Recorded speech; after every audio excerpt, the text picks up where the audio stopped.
The church was silent except for the sound of muffled sobs and the occasional creak of wooden pews as people shifted uncomfortably. My hands trembled in my lap, clutching the folded tissue that had long since soaked through with tears. My husband's casket sat just a few feet away, a stark reminder that the man I loved, the man who had been my only constant in this cruel world, was gone forever. Every breath I took felt like it dragged shards of glass through my lungs. Every second was another reminder that I was now a widow. Alone. I thought the funeral would be the one place my parents couldn't taint with their selfishness, their obsession with my sister, their endless cruelty toward me. I thought, just for a few hours, they might remember they had another daughter, one who had just lost everything. But as I stared blankly at the altar, my mother leaned in close, her perfume choking me, her voice cutting through my grief like a blade. Please subscribe to our channel and tell us in comments from where are you watching this video. You know, she whispered, lips curling into that cruel half-smile she always saved for me. It would really help your sister if you used some of that insurance money for her car. She's been dreaming of a new one for years. Imagine how happy it would make her. I froze, thinking maybe I had misheard. Maybe grief was making me hallucinate. But when I turned to look at her, my mother's expression was calm, calculating, as if what she'd said was the most natural thing in the world. My father, sitting stiffly on her other side, didn't even look at me. He just muttered, "Don't be selfish. Your sister's needs are more important now than ever." My voice cracked as I whispered back, "My husband is dead. I can barely breathe, and you're asking me for money?" My mom sighed dramatically, like I was being unreasonable, like my pain was a burden. "We're just saying, it's not like you need it all. You don't have kids. Your sister is struggling too, you know. Don't make this about you." The audacity, the heartlessness, made my stomach twist. The only man who had ever loved me unconditionally lay in a box at the front of the room, and all my parents could think about was my sister's dream car. They didn't offer comfort, didn't ask if I was okay, didn't even glance at the casket like they cared I'd lost to the one person who made my life bearable. My sister didn't even have the decency to look ashamed. She sat there, perfectly made up, pretending to cry while sneaking glances at me, a smirk tugging at her lips. Like she already believed the money was as good as hers, like my husband's death was nothing more than a convenient windfall for her next luxury toy. I sat there shaking, my hands balled into fists in my lap, my throat aching from holding back the scream clawing its way up. I wanted to stand up and throw them all out, but part of me couldn't even process it. Part of me still hoped they'd realize how monstrous they were being. That hope died when my mom leaned closer, her breath hot in my ear, and said softly, "Come on, dear. He's gone now. At least his death can do something useful." Something inside me snapped in that moment. The grief that had been swallowing me whole was replaced by a cold, razor-sharp clarity. They weren't family. They never had been. They saw me as a tool, my husband as a wallet, and his death as an opportunity. Every cruel thing they had ever done to me, every time they shoved me aside for my sister, every insult, every time they reminded me I was less, it all built to this. And now, in the middle of my husband's funeral, they showed me exactly how little I meant. I didn't cry anymore. I didn't break down.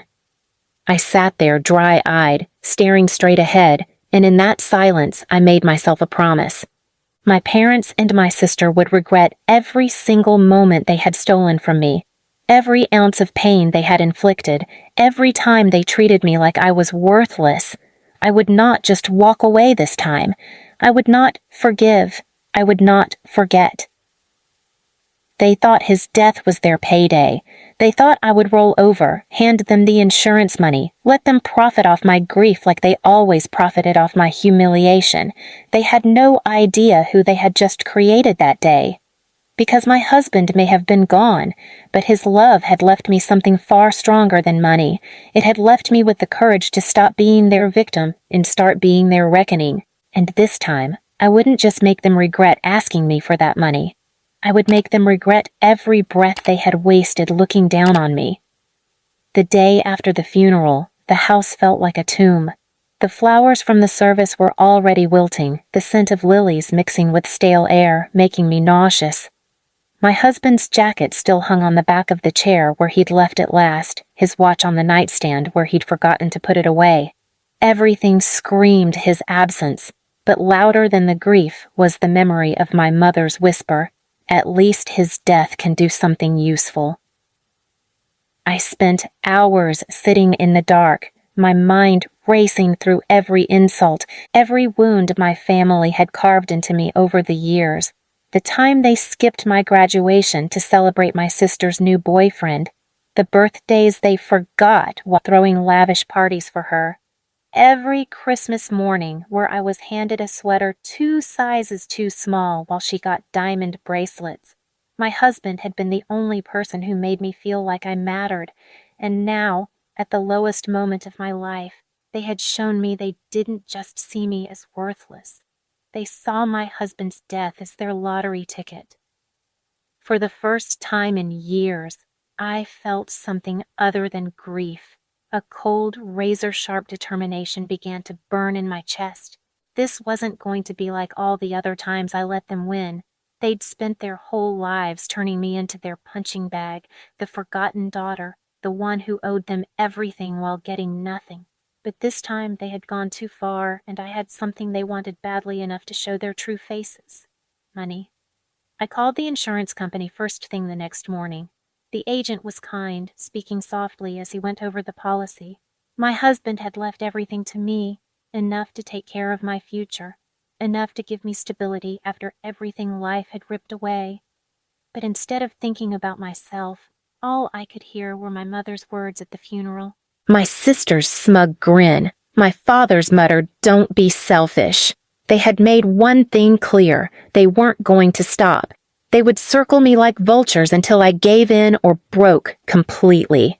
So I decided to feed them poison disguised as kindness. 2 days later, I invited my parents and sister to lunch at a quiet upscale restaurant. They arrived dressed like they were meeting a banker, not their grieving daughter. My sister was all smiles, fake sympathy dripping from her voice.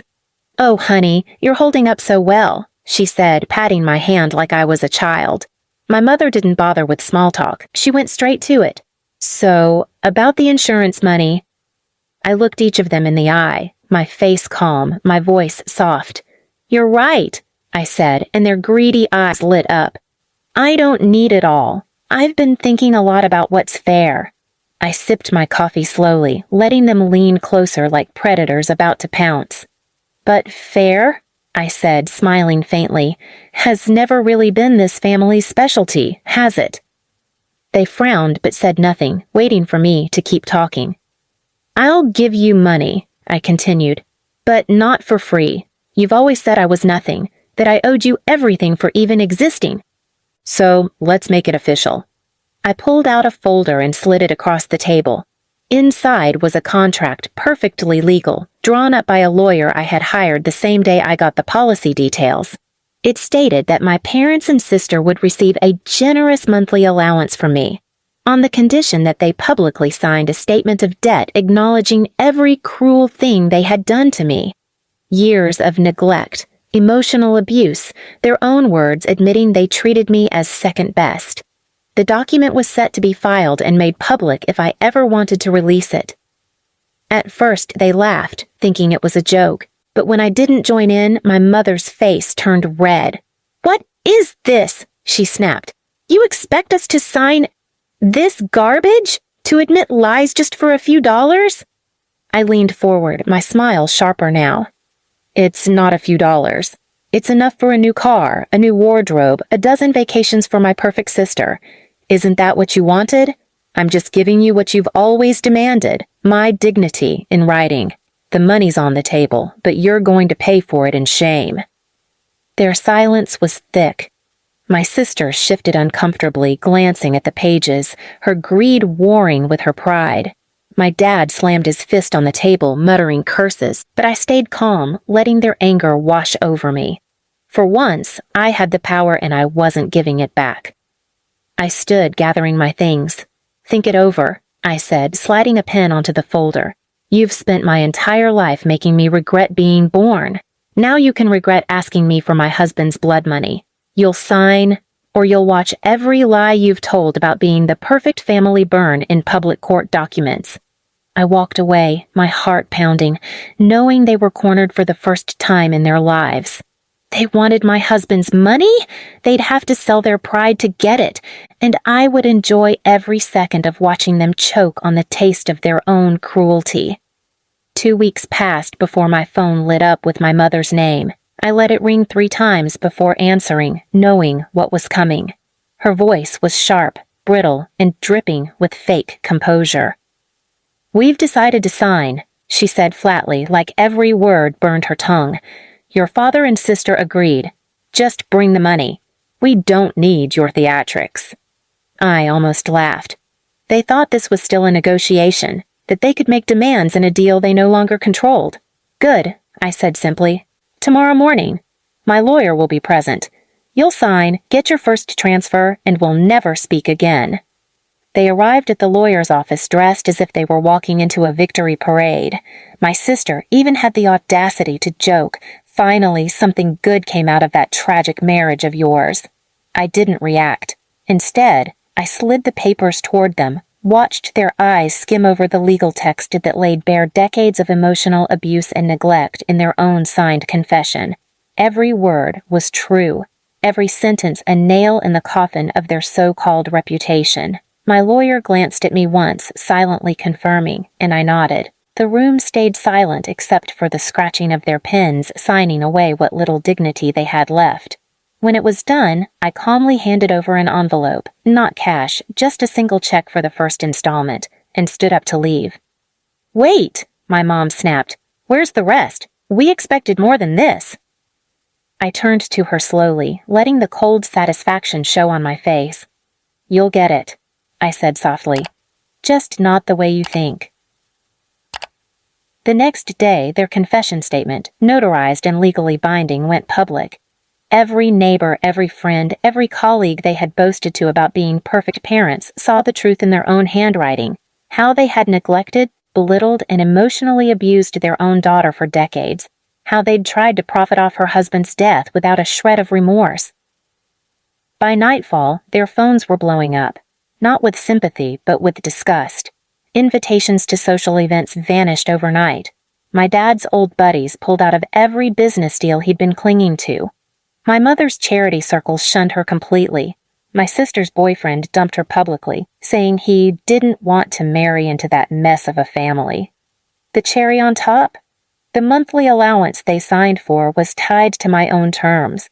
I had the legal right to stop payments if they ever harassed me again, and every cent was documented as charity support for abusive parents, a label they could never erase from their records. Weeks later, I drove past their once pristine house. The lawn was unkempt, the mailbox stuffed with unopened bills, their cars gone. They had sold off everything they could to recover from the scandal, yet the shame clung to them like smoke they couldn't wash off. They had thought my husband's death would fund their luxury, that they could leech from me one last time and win. Instead, they had signed away the only thing they valued more than money, their precious image. Standing outside my own new home, the one my husband's insurance helped me buy, I watched Eli laughing in the yard for the first time in months. I whispered to the wind, this is what he would have wanted, a life far away from their poison. And for the first time since that funeral, I felt truly at peace. My parents hadn't just lost their payday. They had lost the mask they'd worn all their lives, their power, their reputation, and the right to ever stand over me again. They wanted my husband's death to be their gain. Instead, it was their undoing. Please subscribe to our channel and tell us in comments from where are you